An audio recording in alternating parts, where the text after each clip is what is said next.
Ahoj, ahoj, já jsem Venca Dohnal a dneska se vás vítám u pravidelného videoblogu na téma realitního trhu.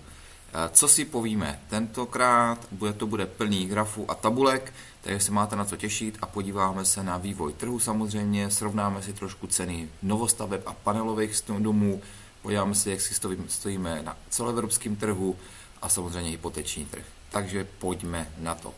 Když se podíváme na meziměsíční změnu, tak až na Ústí nad Labem, kde byl zhruba 2,8% propad, tak všude ty ceny minimálně mírně narostly nebo stojí, takže ten trh jako jde pořád nahoru. Když se podíváme na meziroční srovnání cen, tak tady vidíme, že prakticky všude došlo k růstu, nejmenším teda v Karlových Varech, ale nějakých 5%, ale jinak běžně atakujeme 10% nárůst cen nemovitostí za poslední rok. Takže nás zajímá Olomouc, tam je 8,27% nárůstu meziročně. Takže pěkně nám to roste ten trh. Nic zatím nenasvědčuje tomu, že by ceny klesaly. Pokud se podíváme na srovnání těch cen v novostavbách versus v panel, ale v novostavbě se bavíme o sekundárním trhu, ne o tom, co prodávají developeři, ale o tom, co vlastně prodávají už použitý byty, tak zajímavá tabulka, kdy vlastně vidíme, jak ty ceny těch novostaveb táhnou ty ceny těch panelových domů nahoru a až na 2 města, což je Jihlava, kde jsou paneláky dražší než novostavby, a Pardubice, kde jsou zhruba stejný ty ceny těch panelových a domů v novostavbách, tak všude jinde v republice samozřejmě převažují ceny novostaveb nad panelovými domy. Ale i tak jsou ty ceny těch panelových domů všude poměrně vysoký. Ty rozdíly nejsou zas až tak dramatický. Jestliže vezmu, že v Brně třeba stojí 80 000 metr paneláků novostavby a 71 500 metr paneláků, tak je to jako fakt spousta peněz za ten panelový dům. A ty rozdíly až na některé města prostě jsou poměrně malý. Takže ty ceny těch panelových domů jsou dost vysoko, z mého pohledu až moc. Ale prostě ten trh takový je. Pokud se podíváme, jak si stojí ceny jako v přepočtu metr čtvrtečních na dispozice bytů, tak v panelových domech je vidět, že nejdražší jsou ty nejmenší byty na metr čtvereční.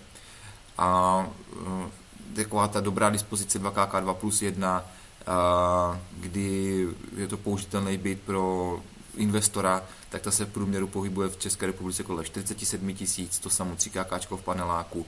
Jo, ta cena už potom se nějak moc jako extrémně nerozchází. Jo, samozřejmě to kraj od kraju jiný, se podíváme konkrétně na Olomouc, který mě zajímá, tak máme vlastně 2KK za 49 000, 3KK za 45 a 4KK za 40. Prostě s tou velikostí toho bytu klesá cena za metr čtvereční. A když se podíváme na to, jak je to v novostavbách, tak tam je ten trend hodně podobný, kdy vlastně opět 1KK, ty nejmenší byty, ty garzoniéry, jsou prostě na metr čtvereční nejdražší a ty větší byty jsou na tom líp. Opět tady trošičku vyskočily 3KK, protože ty jsou dražší, je to oblíbená dispozice pro rodiny a pro to rodinné bydlení, pro investory jsou nejlepší ty 2KK a tam je cena v průměru v České republice nějaké 66 454 korun. Takže prostě ta dispozice takhle je dobrá a za tu cenu prostě to pořád nejlepší investorská nemovitost. A pokud se podíváme na dlouhodobou statistiku, která nám zveřejnil statistický úřad, vlastně zveřejnil data za 3. kvartál, tak když to vezmeme oproti roku 2010, tak nárůst cen o 66% proti roku 2000. Ta zelený graf je Praha, ten je trošku, jako řekněme, mimo. Modrý graf je celá Česká republika, včetně Prahy. Když odečteme Prahu, tak ten červený graf je vlastně to, jak to rostly ty ceny v České republice bez Prahy. I tak je ten nárůst prostě vidět, že je hodně zajímavý a ty ceny nemovitostí pořád rostou. Když se podíváme do evropské statistiky, tak Eurostat udělal meziroční srovnání cen růst nemovitostí, kde si dlouhodobě držíme 6. místo, podle Eurostatu rostou ceny v České republice v průměru 7,7% za rok, což je hodně velký růst z mého pohledu, 7,7%, slušný zhodnocení investorů do nemovitostí. A prakticky až na Kypr a Maďarsko, všude v Evropské unii vlastně ceny nemovitostí za poslední rok rostly. Ne, některé země nemoc výrazně, ale když se podíváme na Lucembursko 13,3%, Polsko skoro 11%, Slovensko 9,7%, jsou to velký růsty cen nemovitostí. Pokud nás zajímá třeba ty velké země, Německo 6,6%, Francie, to někde tady bude, jsem se ještě nedíval přesně, ale Francie 5,5%, jo, takže ten trh pořád roste poměrně slušně. Co se týče hypotečního trhu, tak za září 2020 byl udělaný objem v hypotékách 22,05 miliardy korun, hodně velký číslo, do konce září uzavřeno 64 150 smluv za celý rok, vlastně 2020, v objemu 159 miliard, prostě hypoteční trh to vypadá, že má našlápnuto k rekordním číslům, možná to bude úplně celý rekordní rok. Proč je tak velký zájem o ty hypotéky?